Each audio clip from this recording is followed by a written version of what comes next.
Hello, Matt. It's really nice to have you here in our house where we'll be able to find out more about how we can remember everything. How did you actually come up with that? Be able to do that remembering? Well, I want to take you back to the year 1979. And at that time, the world did not have nobody had computers in their home. That wouldn't happen for another 2 years. And I was running a chain of computer programming schools. The economy in the United States was in shambles, and young people were looking to get retrained for a new career in this hot and upcoming field called computers. The problem I had was that many of my young students were not well equipped to deal with a technical subject like that, and we had a high dropout rate at our school. And so I was looking for a way to cure the problem. What wound up happening was when I looked at my own self, I myself am a college dropout. I finished 2 years at Villanova University and thought I wanted to become a professional musician, which I ultimately did. But I couldn't use my own scholastic history as a reference point to help my students. So I began to research just what it was all about in terms of how do you read a textbook? How do you take better notes? How do you become a better listener? How do you study properly? And I was amazed at the amount of books, audio, cassette tapes. I attended live seminars. And what I did was I compiled this information in an abbreviated form, and I trimmed it down to a 90-minute seminar that I called What School Never Taught You About Learning. And I would teach this short seminar to my students twice a semester. Once about 2 weeks in, when their ego was bruised enough that they realized, hey, I need some help. And about a month before they graduated, to give them a refresher. Well, not only did I substantially reduce the dropout rate, but much more importantly, we dramatically increased the job placement rate. Because lo and behold, when these young people went out on an interview, they actually knew what they were talking about. Like they say back in my neighborhood, go figure. Oh, that's fantastic to understand. But that's when the magic happened. And that's when I began to get calls from the companies who hired my graduates wondering, what in the world are you guys doing at that school that's making my hirees of your students, what makes these students so much better than people we hired from your school before or from competing schools? I began to get invitations to speak at industry dinners.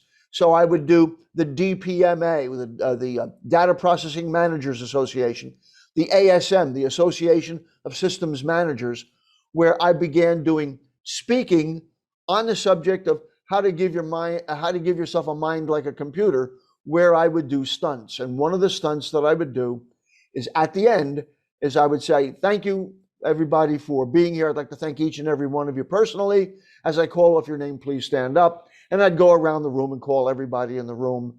And then ultimately, I sold tickets to my upcoming memory training seminars. Well, that's excellent. I have a clip of you doing that. So let's play that clip and I'll show the viewers how well you can do this. I have a little demonstration that I'd like to do for you.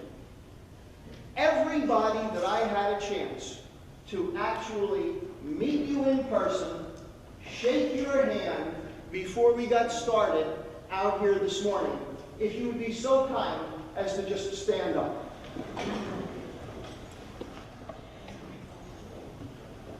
Now, I've done this a lot of times. If you take a look around the room and you see there's an awful lot of people standing.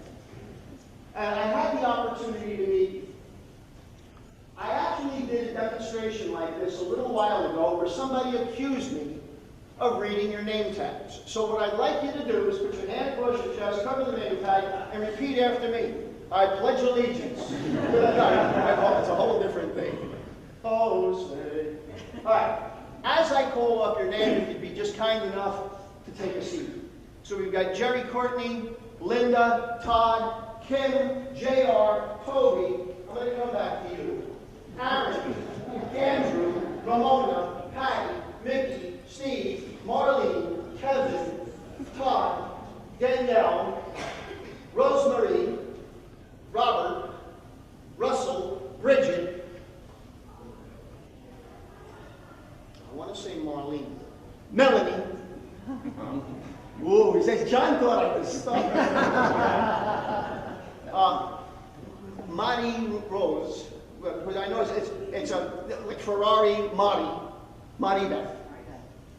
Tracy, Nancy, Tom, Mark, John, Nick, Megan, Richard, Richie, Al, Tony, Scott. Oh, I'm getting there. I'll come back to you. Roman, Sabina, Jennifer, Justin, Cezanne, Terry, Tony, Leland, Ellie's standing there going, come on, I know you know. Paul, Carolyn, Mike, Ron, Terry, John, Bill, Les, Chris, and Jeff and Lisa wanted to, and back in the room over here, I did get Chris. And these two in the back of the room switched name tags. Tina was wearing Todd's name tag, and I said, I've never met a gal named Todd before. Now, it's only natural. Now, this is Kevin Shagir, everybody. Now, everybody knows. Well, the one thing that was interesting about that, it almost seemed like you were going to forget a name or two.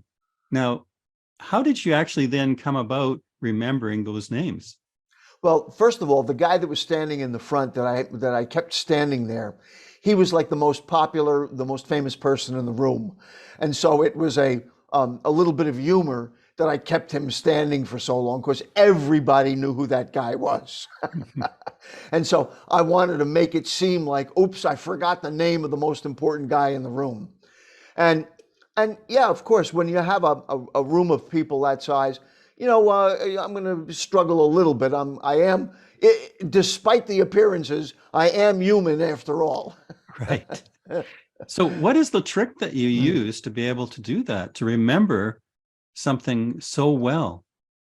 Well, you know, I teach in a way that I call natural learning. And what that means is I teach people to be able to use their minds the way we were built, the way God designed us. So there are two things that are the underpinnings, that are the cornerstone of being able to learn everything and anything faster and easier. So the first thing is the greatest power that human beings are blessed with. And sometimes when I talk about the greatest power human beings are blessed with, I'll survey the room and I'll get 20 different answers. And here's an interesting phenomenon. If you're not sure what your greatest power is, how can you maximize it? So let me eliminate any mystery. The greatest power human beings have is the power of imagination, is the power to think images and pictures in your mind and then manifest them in reality. And so the first thing that we do is we make some sort of an image. Even if it's not an actual picture like a photograph, the mind creates images. So if I use words that are more philosophical like love or hate or trust, you will have some sort of an image form, even if it's not crystal clear in your mind. So the first thing that we use is imagination. The second thing we use is connection. Now, almost everybody has heard that the secret to having a good memory is something called association. I don't really like that word very much. If association was an understandable word, you'd be able to use it better. I use the word connection because you'll watch very little children as they're learning something brand new. So if you have small kids around the house of your own, or grandchildren, or nieces or nephews, or the kids next door, and as they're learning to speak, you'll see them say, Daddy, Mommy, you mean it's like this is like that. They're trying to make a connection between those things. It's like when I grew up, we had Tinker Toys. These days, kids play with Legos, and you're able to build whatever you want with Legos. Well, the way you learn things fast is by making images and then connecting those images to the information that you want to learn, and you connect them together. And during our time together here this morning, Bryan, I actually will be doing some demonstrations, not to keep this in the world of the theoretical, but I want people that are watching this to actually have personal breakthroughs right here on the spot, and be able to do stuff that they never realized that they could do before, and give them a structure that they can use to carry forward. That'd be fantastic. Now, you asked about memory, and the truth is, a lot of times people will peg me as a memory expert. But the truth is, I'm something different. I'm a learning strategist. And I had to coin that term for myself, because there really isn't a category for what I do. You see, memory is the last part of the learning process. There are two other parts before it. The first part is collecting the information properly, is being able to take the information from whatever the source is, from the textbook, from the PowerPoint, from the lecture, and then take it from that source and be able to put it into your head effectively. So there are techniques to be able to get the information from out there into your head. The second thing that we need to do is we need to organize it in our head so we can find it when we need it. I teach a kind of a mental filing system. And talking about mental filing for most people is a completely new concept. So I liken it to going to a doctor's office. You go to the doctor's office, you're ready for your appointment, and when the doctor comes in, they have your medical chart, so they can look over your history and know what you talked about last time and what your current situation is and what you're there to talk about today. Well, back in the days when we had all these things on paper, and a lot of offices still keep all of their copies on paper, if what the doctor's office did was take your file after your appointment and go to the file room and throw it on top of a big pile of files that was already there, well, your medical file is in that pile. It's there. The doctor's office has it. It's been collected. But when you come back for another appointment, good luck in having them try and find it. So what they do is they do a little bit of extra effort, and they take your file and they put it away in a place where they know where it is, that they can find it when they're looking for it. I teach people how to do that inside their head. And that, for the most part, is a radically different type of a concept, because you'll notice that most people operate on the pile system for retaining things mentally. You can remember all of the stuff that just recently happened, because all of those thoughts, all of those files are on the top of the pile. They're easy to find. But stuff that happened 2 weeks ago, a month ago, a year ago, well, they're buried in the pile somewhere, and it's there. Those thoughts are still there. If something reminded you of them, you'd go, oh yeah. But they're buried in the pile, and they're hard to retrieve when you need them. So I teach people, first of all, how do you put the information in? Then how do you organize it? And the last part is the recall. Now, on the subject of recall, I usually talk about what causes the problems first. Excellent. Now, when we actually try to recall, so, got all those files, now they're in order? So they're easy to find, right? So now what happens when, say, for instance, he gets a distraction? Can he still look for that file and find it? It depends on how well it was filed away. Like, think in terms of your computer. All right, if you're putting, as a producer of many, many videos, there's been times when I've come to you to ask you, hey, find this video that we had done a month ago, 6 months ago, and you're able to go back into your file and more times than not be able to find it in pretty short order. Not 100% of the time, nobody's 100% perfect, but you're able to say, aha, I know where to look for it because you put it away. Now, if you just kept everything in your download file and it was all random, good luck trying to be able to find it. So you actually take an extra moment to put things where you want. It doesn't matter how distracted you are. You could have had all kinds. Look, this is real life. We have all sorts of distractions in this life. But if it's where you left it and you know where you left it, it's pretty easy to find it. The one thing that one of the viewers here, when they're watching the video right now or the Zoom, they ask Dr. DiMaio. My initials RMD. Yeah, there you go.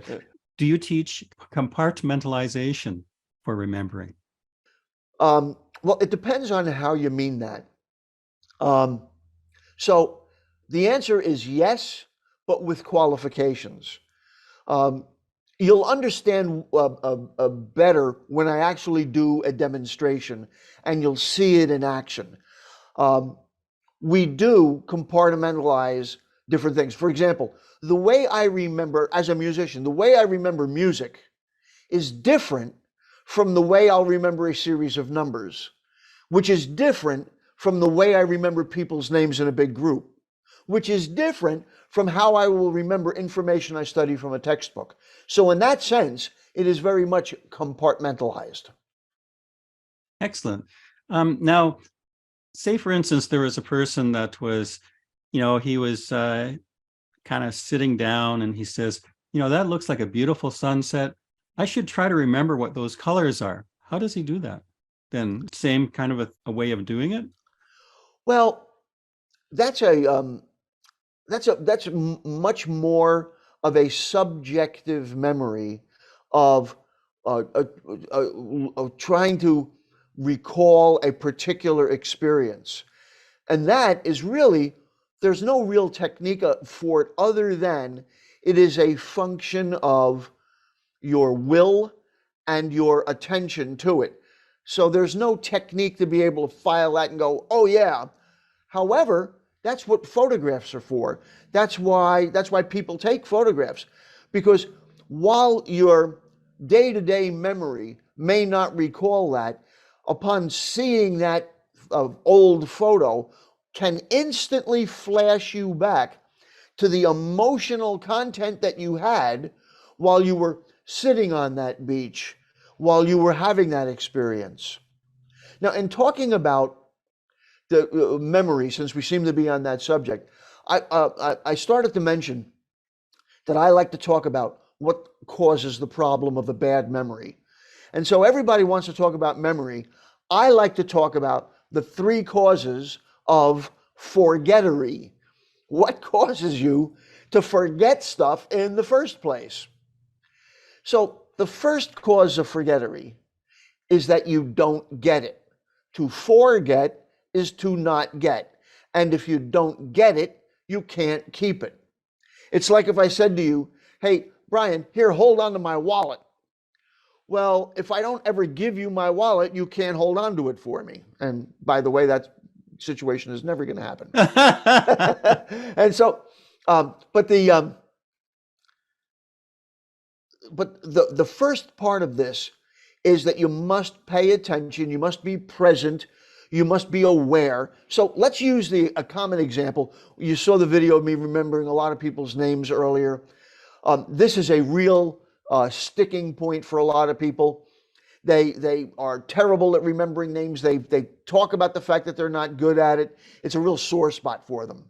So when you're meeting somebody, what happens sometimes is you're meeting this person over here, and a person says, "Hey, I'd like you to meet my friend, Mr. Blah, blah, blah."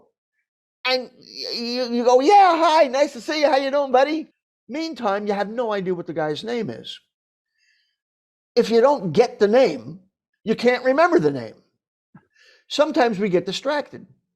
You're meeting this person over here and you see a friend of yours across the room and you go, yeah, nice to meet you. Oh, I got to go make sure I talk to my friend over there. Oh, geez, I see they put out the food. And so you've got to get it if you want to keep it. So that's number one, pay attention. Number two is that you don't care. Now, if I'm allowed to read your thoughts and the thoughts of your viewers, you go, "Matt, I care if I remember these people. It's embarrassing when I forget them. I care." Well, there's caring, and then there's caring enough to do something about it. It's like an out of shape person complaining that they're out of shape, and yet they don't ever do any exercise. You've got to actually take the time to do something. And what is there to do is to use some techniques, this filing system that I talked about, which I'm going to demonstrate. But does it take a little bit of extra effort to pay attention to somebody's name and to care? And let me shift gears on this a little bit and make it a real world example. I know many, many people who can name all of the players and the songs in their favorite band, or all of the players on their favorite sports team, along with all kinds of amazing statistics about their sports team, and yet don't remember their wedding anniversary or their wife's birthday or their kids' soccer game or whatever. So it's not a question of whether or not you have the ability. It's a question of whether you have the intention and the attention and the willingness. So sometimes I'll hear young people, and young people are really notorious for this. Oh, this is boring. This is boring. And that's why they don't want to learn it. It is not boring. You are bored. There's a difference. So if it's something, and not everything's interesting.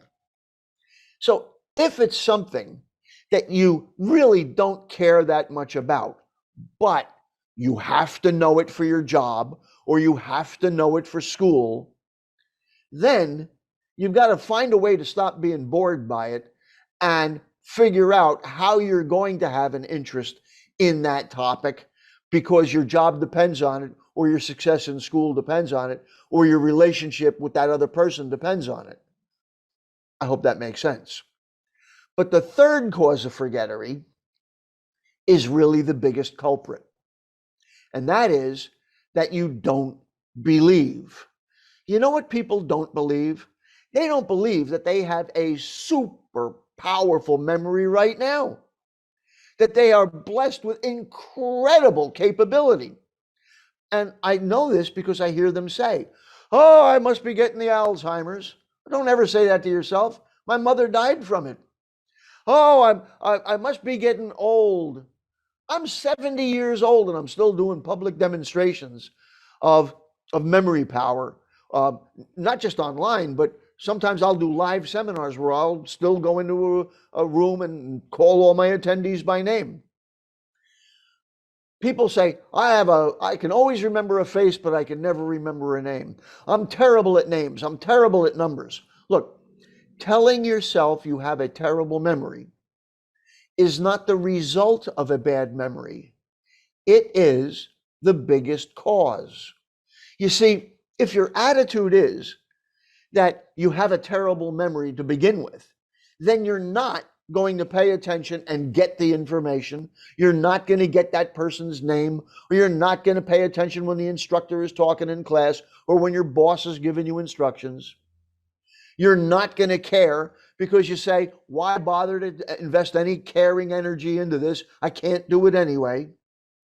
And so belief really becomes the master culprit. So the flip side of this is true too. You can't suddenly turn around and say, oh, now I have a wonderful memory.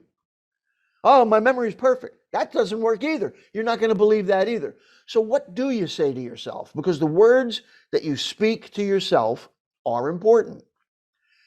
You say to yourself, when you're meeting somebody new, I'm going to remember that person. And you're saying it to yourself, I'm going to remember them. When the instructor is talking, you say to yourself, I'm going to pay attention and really recall what's happening. When you're sitting on the beach and you've got that beautiful sunset, you're going to tell yourself, I'm gonna pay attention. I'm gonna do what I can to recall this moment and really focus on it. And so it all starts from the words and the instructions that you're giving your mind. Because if you're giving your mind the wrong instructions, don't be surprised when you have a bad outcome. Years ago, there was a computer expression, GIGO, garbage in, garbage out. Your output is only as good as the information that you're feeding in the first place. So there. Well, that was interesting because I remember seeing that Gigo, and it was in somebody's video at some point. But here's a quick question. Have you dealt with ones that have attention deficit disorder? And how do you get around that issue? Say, for instance, because they start hyper focusing and then they can remember everything, but then other times it's like so scattered. I know this is a weird question. I didn't actually ask you this one previously. No, it's okay. You'd be surprised how often I get asked. All right, so I have a very politically incorrect view of ADHD because I've done a lot of research on how it was so-called diagnosed and all of that.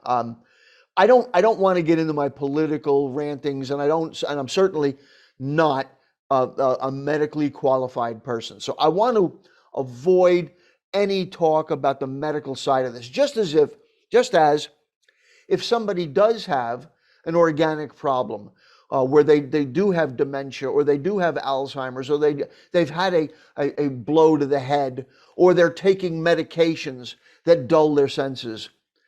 Those are organic, medically related issues. That's not the type of stuff that I really deal with. You need to seek out a qualified professional and hope they know what they're doing and not just what I see so often is an excuse to write another prescription.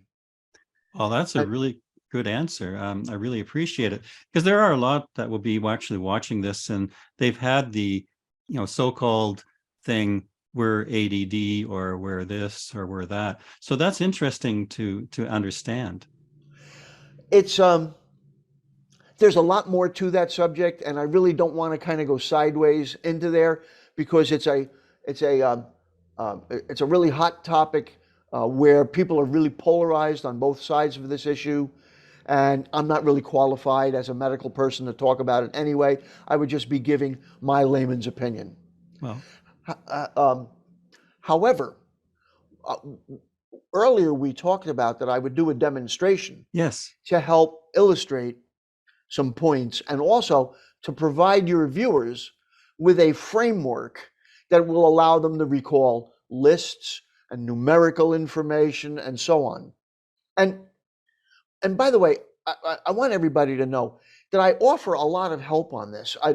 Yes, of course, I've got paid courses and I've got books on Amazon and all of that, but I have a YouTube channel called Be Smarter Faster. The youtube.com/Be Smarter Faster, where I help people to be smarter faster. That makes sense.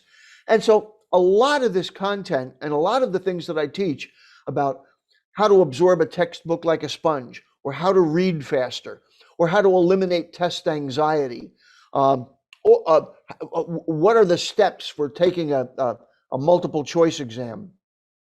I have a lot of free content on my YouTube channel. And I'm very happy. I'm kind of at this stage of my life, I often talk about that I am on a mission to make a positive, lasting difference in the lives of students of all ages around the world.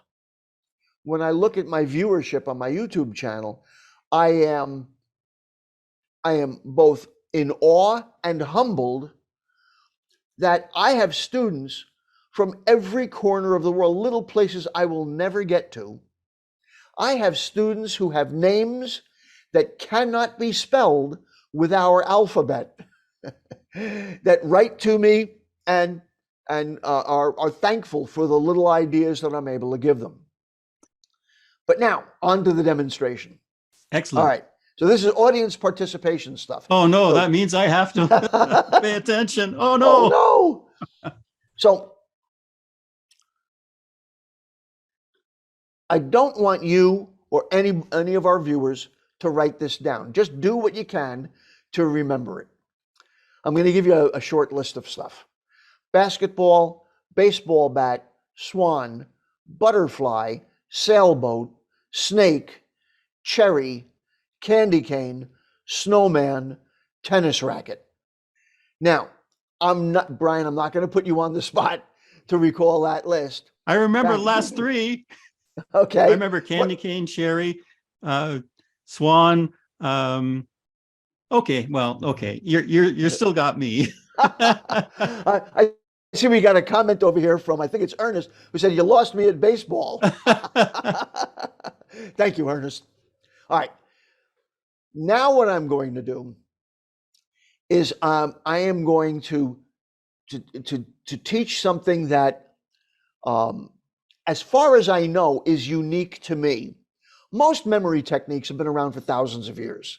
And if you really stop and think about it, there's nothing really new in the subject of how to learn things fast. What I do is I kind of uncover them and have a good way of explaining them.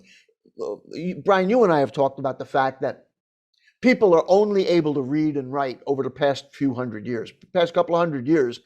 Prior to that, the vast majority of the population of all the people who have ever lived could not read or write. That was something in days gone by that was reserved only for the elite class, the priests, the kings and queens, the ultra wealthy. And so if you really stop and think about it, how did somebody who ran a small business in a village, the blacksmith, the carpenter, the shopkeeper, how did they manage to run a business effectively and know who ordered what and how much raw materials do they need to order, and when is this delivery of horseshoes due, and how much lumber do I need for this house that I got to build, or what did Mr. Fred need to have built? They remembered everything. There's techniques that have existed for thousands and thousands of years. So most of what I talk about is not new. This one technique, as far as I know, is unique to me. I call it the cartoon number technique, where I turn numbers into cartoons, into images. Now, this particular technique has a lot of uses. First of all, we are swimming in a world of numerical information. These days, people remember other people's phone numbers by putting them into their cell phone. Bryan, when you and I were little, we remembered all our friends' phone numbers. We remembered people's phone numbers. We just kept it in our head. We had the ability to do it. These days, that's kind of out of fashion. But there's still tons of information that you don't keep in your phone. And so if you're an investor and you want to take a look at what the current stock numbers are, or if you're looking to keep track of what your competition is doing and you want to see what their numbers look like, or if you're running a business, you need to have in your head your profit and loss information, or your inventory numbers, or we're swimming in a world full of digital information. And so having the ability to remember numbers is important. Now, what I'm going to show you now is a really basic technique. I have much more sophisticated techniques to be able to remember much longer numbers and so on. But right now, we're just going to play the game. So earlier, I gave you a list that started with basketball. Right. So now I'm going to show you some cards that I've made. Mm-hmm. So now you see that I've made a zero look like a basketball. Oh, nifty. And we have number 1 Baseball. looking like a baseball bat. Yeah. So 0 is a basketball. Number 1 is a baseball bat. It's a similar shape. Number 2, I turned into a swan. Uh-huh. And you can see the swan in the number 2. Mhm. Number 3 was a butterfly. So I turned number 3 into a butterfly. Number 4 was sailboat. I'm going to turn the number 4 into a sailboat. And you can see the big sail sitting on top of the little boat. Number 5, I turned into a snake. You can see the head of the snake is at the top of the 5, and the curved part is the tail curling up underneath. So we've got the snake is number 5. And number 6 is a cherry. And you can see that the stem of the cherry and where the ball of the cherry is, very easy. That's an easy one. Number 7 is one of my favorites, and that's candy cane. So we turn number 7 into a candy cane. And the kids easily remember that one. The kids also easily remember this next one. Number 8 is a snowman. And number 8 really looks like a snowman. So anytime you see a number 8 from now on, you're going to see a snowman. And number 9 is a tennis racket. Number 9, the tennis racket. All right, so let's have a quick review. So we've got what? We've got 0 is the basketball. 1 is the baseball bat. 2 is the swan. 3 is the butterfly. 4 is the sailboat. 5 is the snake. 6 is the cherry. 7 is the candy cane. 8 is the snowman. 9 is the tennis racket. Now you will have no problem being able to recall that. So if I asked you, what was the 6th item on our list? What was it? Cherry. Cherry. Like that. How much time did I take to teach it? Under 2 minutes. Okay. What's number 4? Well, you had basketball bat. Number 2 was swan. What does number 4 look like? I'm just 4 Sailboat. There you go. I heard somebody. And so it just takes a little bit of review. And I don't know whoever it was that held out the sailboat, but you were right. So now, how can you use this new technique? All right. So first of all, parents that have little kids that are learning their multiplication times tables, Right. a lot of times, like for example, when I was a little kid, this left me with permanent math phobia. I had a permanent psychic scar from having to memorize under pressure the times tables. I'll bet I'm not the only one. Now, not every times table, kids get stuck. They get stuck on the 6s, 7s, 8s, and 9s. You don't really get stuck on the earlier ones. And so with my technique, you're going to use it on the problems where the kids are getting stuck, where they can remember most of it, but there's a few where they're always getting stuck. Here's what you do. So 8 times 8 is 64. So we tell a story. And now this was where the cartoon comes in. Because 8 times 8 is 64 is Daddy Snowman and Mommy Snowman are eating cherries on a sailboat. And you can see Daddy Snowman and Mommy Snowman, what are they doing? They're eating cherries on a sailboat. 8 times 8, 64. 8 times 7 is 56. Daddy Snowman is out walking with his candy cane. He's limping, so he needs his candy cane to help him walk. And he comes across a snake eating his cherries. 8 times 7 is 56. And he gets really mad at this snake and starts whacking the snake on the head. You ratty snake, you stop eating my cherries. Daddy Snowman out with the candy cane. That's the first part. Sees a snake eating the cherries. You tell that to a 7-year-old, an 8-year-old, whatever the age is that kids are learning these multiplication times table, they'll remember it forever. And sometimes people will say to me, but that remembering it like that is more than the actual problem. No, it isn't. This is how your mind does things naturally. Your mind is built to connect things together. You need a reminder. Back in days gone by, what would people do? What was the universal symbol for a reminder? You would tie a string around your finger. Yeah. Now, did tying a string around the finger take some extra time and effort? Yes. Did the string have anything at all to do with what you were trying to remember? No. What did the string around your finger do? It simply said, oh, I'm supposed to remember something. What was it? Oh, yeah. I was supposed to remember X, Y, and Z. Mm-hmm. And so what we're looking for is we are looking for ways to be able to make these connections and to give us that reminder. And look at the word. It's to remind, to put it back into your mind again, to remind yourself.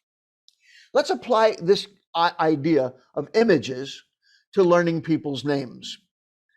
So, how do you remember people's names now? How is it that you're able to do it now? See, what happens is it happens so fast that you're really not even aware of what the process is.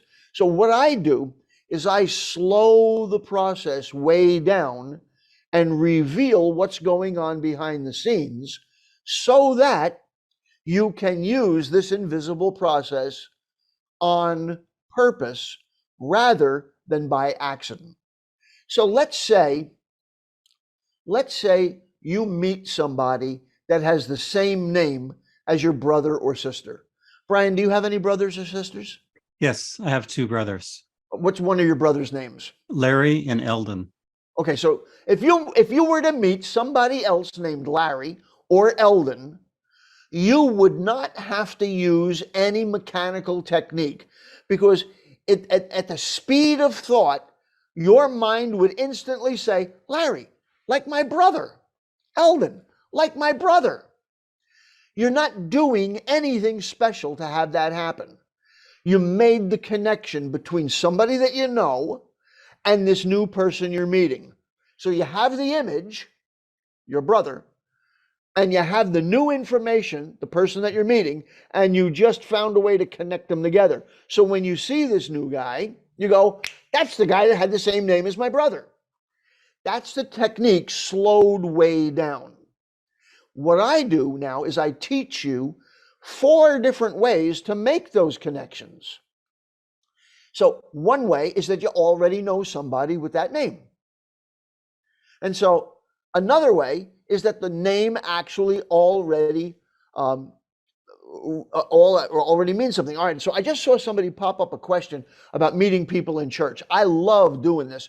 As a matter of fact, I would really love to teach pastors and ministers about the technique for remembering names, because if you're a pastor or a minister, if you can call the majority of your congregation by name, what would that do for bonding the congregation together? What would that do for making people feel like the pastor really cares about you?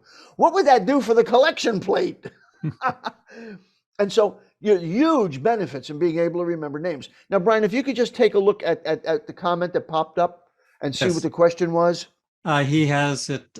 It says, I have a big problem remembering people's names that I meet in church.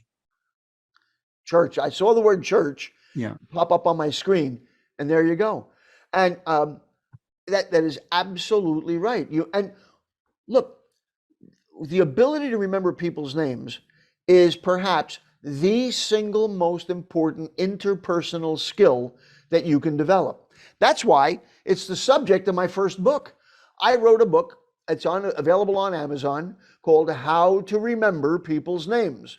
So it's available as a physical print book like this, and it's also available in a digital format in Kindle. By the way, that's not my only book. I've got 3 books on Amazon. Thank you for asking. um, my newest book is called Straight A Strategies for Successful Online Learning, because so many people now study, take classes online, and nobody's actually been taught techniques for how to study differently at home and with an online course compared to actually sitting in a live lecture.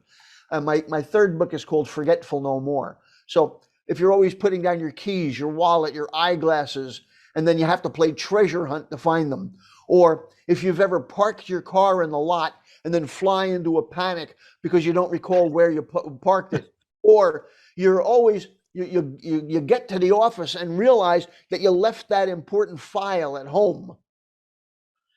So that type of memory is something that one of our viewers asked about, compartmentalization. So the ability to remember where you put your keys, your wallet, your eyeglasses, your cell phone, your TV remote, that sort of thing is a different process than remembering numerical information. It's a different process than remembering names. So getting back to names for a moment. So there's 4 different ways to make an image with somebody's name. So the first is that you already know somebody with that name. So if I said Marilyn, most people would instantly think Monroe. of that very famous Marilyn Manson. What? No. See, I surprised you. Yeah. Because everybody was thinking Marilyn Monroe. But there's another famous Marilyn, the goth punk, heavy metal, crazy rocker, Marilyn Manson. And I'm sure that there are others as well. The second way to recall people's names, or the second way to make an image, is that the word already means something. So my name is Matt. What is a mat?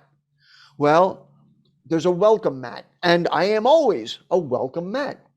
There's a wrestling mat. Well, in high school, I was a wrestling mat.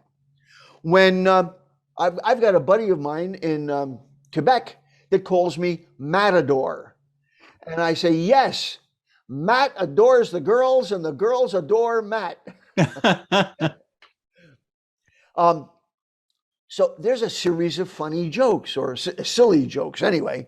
What do you call a guy with no arms and no legs laying in front of your door? Matt.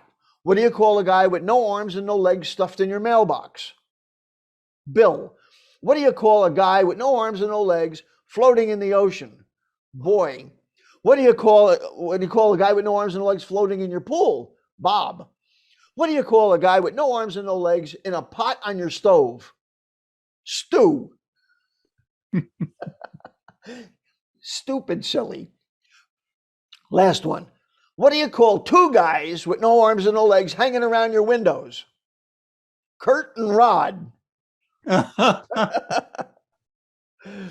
So I didn't make up any of those jokes. I read those jokes somewhere. Somebody else already came up with them, because we know that sometimes names already have a meaning. You know, look at all of the names of you've got April, May, June are common women's names. You've got Ruby, Diamond, Sapphire, that some people will name their Jewel, that they'll name their girls. You've got Rose, Lily, and so on. So there's lots and lots of people's names that already have a picture associated with it. And then there's words, there's names that just sound like something else. They just sound similar. Bryan could be a brain. And then, so I want you to be aware there's multiple ways of doing this. I don't want to get, I want to get off my teaching moment here to try and actually teach in so much depth. I want to keep it more on the lighter side. Well, easier to digest. Yeah. You know, I'm getting a little into the weeds here. But so what we do is I show you 4 different ways to make pictures out of people's names. Mm-hmm. But it all comes down to, when you're first meeting somebody, pay close attention, pay attention to that name, get the name. If you're not sure what somebody said, ask them to repeat it. If you're still not sure because it's a foreign sounding name, you may want to ask them to spell it. And people are flattered that you take an interest in their name. So don't be embarrassed to ask people about their names. It's the most personal thing. It's your identifier. Right. And then care that you actually do remember their name. Say to yourself, I'm going to remember you. And then have a little self-confidence that, I'm going to do something that's going to help me remember this person. So that's on the subject of names. So we can wrap up with a couple of questions or some Sure. last minute instructions. Well, first off, just mention those books again that you wrote. Do you do coaching and things of that sort? I have not done any personal coaching in a while. I'm willing to do it. So if somebody is interested in contacting me, Bryan, I guess you can put up my email address, maestromarketing@live.com. Or you know what? Let me give you an easier one. Because sometimes people don't know how to spell maestro. Yeah, that's me. So if they write to me at besmarterfaster@gmail.com, write to me at smarterfaster@gmail.com. Now, my books are available on Amazon. So if you just look up my name, Matt DiMaio, you'll see that I have 3 books. My biggest selling book is How to Remember People's Names. And it's easy to understand what this is about. Here, I go into a lot of in-depth detail about how to do it and what the process is. So if it's important to you, as it should be, this is a great book, and it'll absolutely deliver results. If you are studying any sort of online classes, or if you have students at home that are taking any sort of online classes, if you have to go for any kind of certification exams, this book, Straight A Strategies for Successful Online Learning, teaches there's two aspects to learning things online. The first one is understanding the obstacles that you're going to be faced with when you are no longer in a classroom situation. And so the first part of the book is dedicated to getting yourself organized and prepared to be able to learn in an online environment. And the second part of the book are what you're going to do differently than if you were sitting in a classroom. So how do you deal with a recorded lecture differently than you deal with a lecture that's live and in person? And what if your instructor is no good when they're teaching? Because a lot of times you'll have instructors that are pretty good in a classroom situation, but are absolutely terrible when it comes to time to try and teach online. It's a different skill set, and not every teacher's been able to adapt to that well. What do you do in that case? How do you take notes differently in these types of situations? My third book, which I don't have a physical copy of, is called Forgetful No More. And so this deals with the problem of absent-mindedness. That's an interesting word, absent-mindedness. The mind is absent, but the body is present. That's where you're putting down your keys, your wallet, your eyeglasses, and you're playing treasure hunt. You have to ransack your house to try and find stuff. Or you go to the supermarket and you've got your shopping list but on your way to the supermarket, you say, oh, there's a couple of things that I need to pick up that are not on my list. I need to remember them when I get there. And then you're halfway home and realize that you got everything on your list and you forgot the other stuff you were supposed to bring home. So if you have a problem, you walk into a room, you can't remember why. You're in the middle of a conversation with somebody, and the answer's on the tip of your tongue and it won't come to you. And then later that night, you're brushing your teeth, and the answer pops into your head, Desi Arnaz.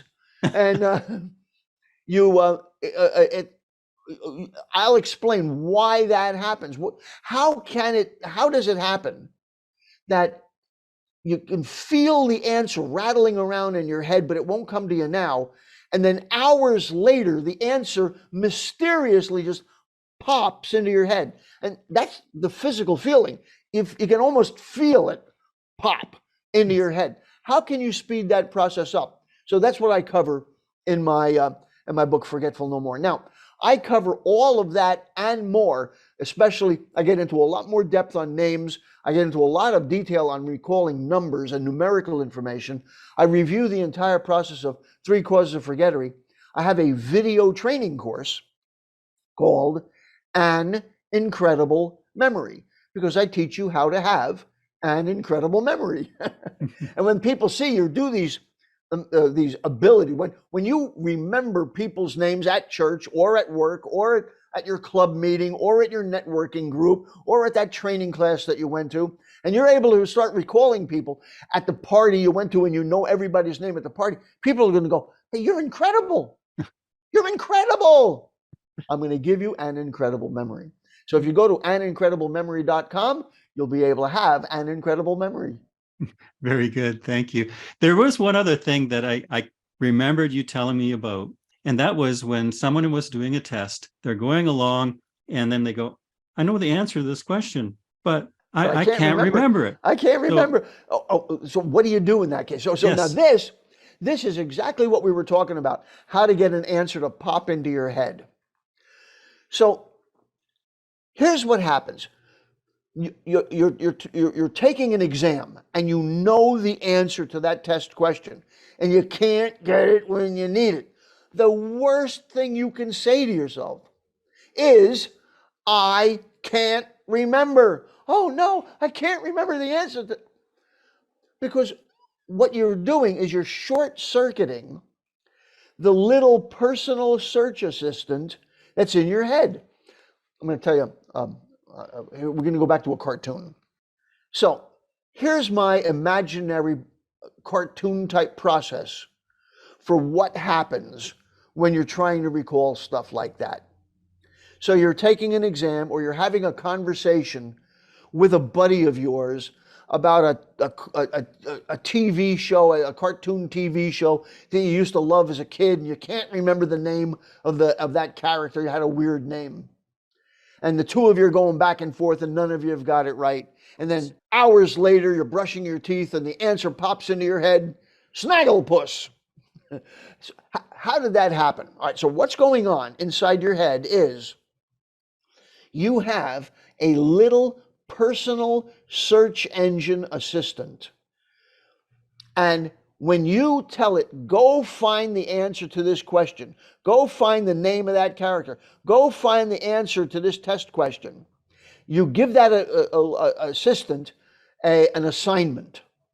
And so now he looks in all of the normal places, but then your assistant goes up into the attic. You go, well, maybe this is an old memory. Let's go up in the attic and look around. Well, no, not in this box, not in that box. Let's look over here in the corner. Nope, not in the attic. Let's look down in the basement.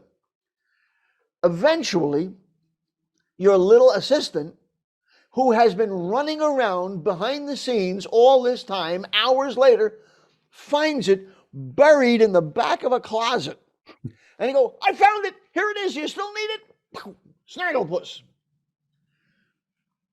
Well, when you say, I can't remember, oh my goodness, I forgot, you confuse your personal assistant. Your assistant is going, you want me to find it or not?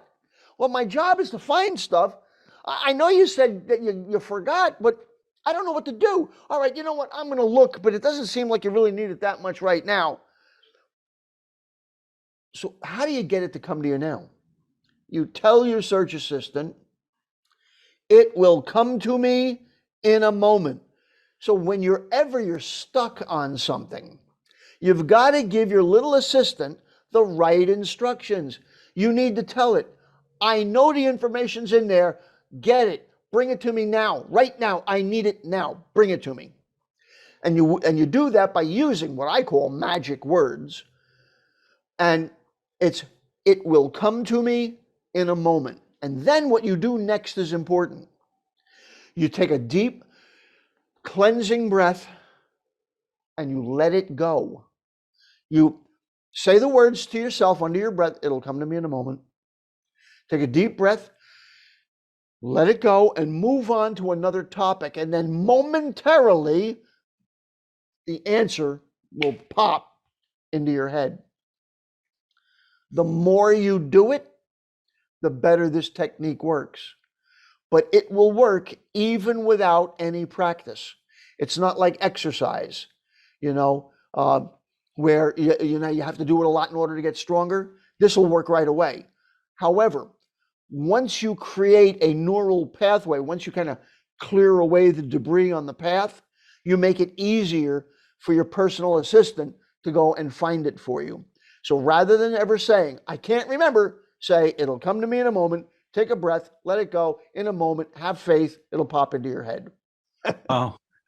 That is absolutely amazing, because I look at that and I think a lot of those things happen to me, and it's a human experience. that's it. And what I simply do is, like I said, is I take the process and I look very, very deeply at it. And I look for ways to explain what is a relatively complicated process and explain it in a really simple, easy to understand way, like I did with your personal search engine assistant. You can certainly see the little character searching around in the attic and in the basement looking for stuff for you. And that's how, and what that does is it gives you a reference point to understand what's going on behind the scenes. Well, this has been a fantastic interview that we've had. I really appreciate that you could come by. And I know that even though maybe some of the ones aren't commenting or asking questions, I know they must have something in their mind. But to get the answer, you have to go get his book, or all 3 books.